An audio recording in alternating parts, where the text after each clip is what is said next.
So in the world of computer programming, the most basic branching control structure is in the form of an if statement. And it looks like this.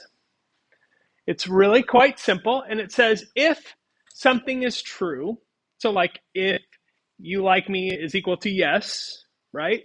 Then do something. So the statement it starts with the word if. The parentheses, I will tell you, are optional.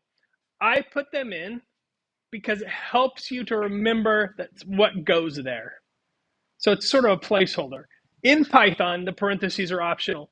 In most other languages, the parentheses are required. So I figure I'm just going to put them in because I think it helps you learn, it helps you remember. And then when you cross over to other languages, there are fewer things that you have to remember that are different.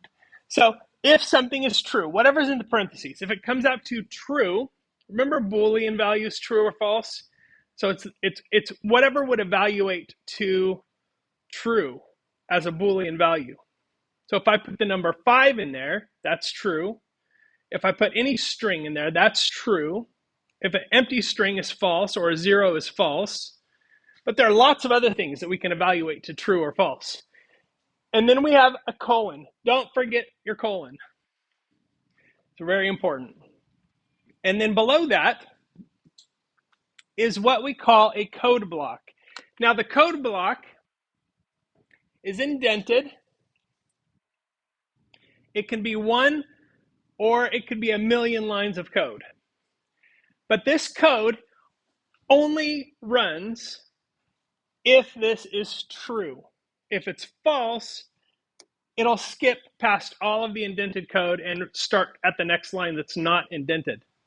Okay, so the two big elements here are the colon and the indentation. The indentation will be a snag for a lot of you because the indentation is not only required by Python, but if I have this line that's indented here, and then I use a line that's indented here, and then I have one that's indented here, I'm going to get an error. Python does not like that. Python is a visual language in terms of its structure. And so what it wants is that whole block of code should be clean. Then when we go back to the main block, it should be exactly aligned here. Now, normally this is the very left-hand side of the screen. This here, you could use spaces. You could use one space, you could use 5 spaces, but here's what I strongly recommend is that you use tabs. So you use one tab here. And if I have an if,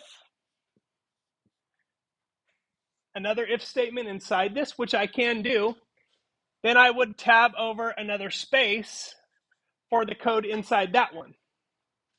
And that way, you're really clean. Because the difference between a tab and a space, like a space is like that much space, right? It's a little bitty thing. So if I have 3 spaces versus 4 spaces, my eyes might not visually pick it up when I'm scanning through my code. So I could be getting an error and I could be like, why am I getting that error? I don't see anything wrong with this. But with a tab, the difference between 1 tab and 2 tabs is going to be obvious. So I recommend you use tabs for indenting your code. Okay? So just try and keep that in mind. Because somebody in this class will have an error because of this, probably by the end of the day today.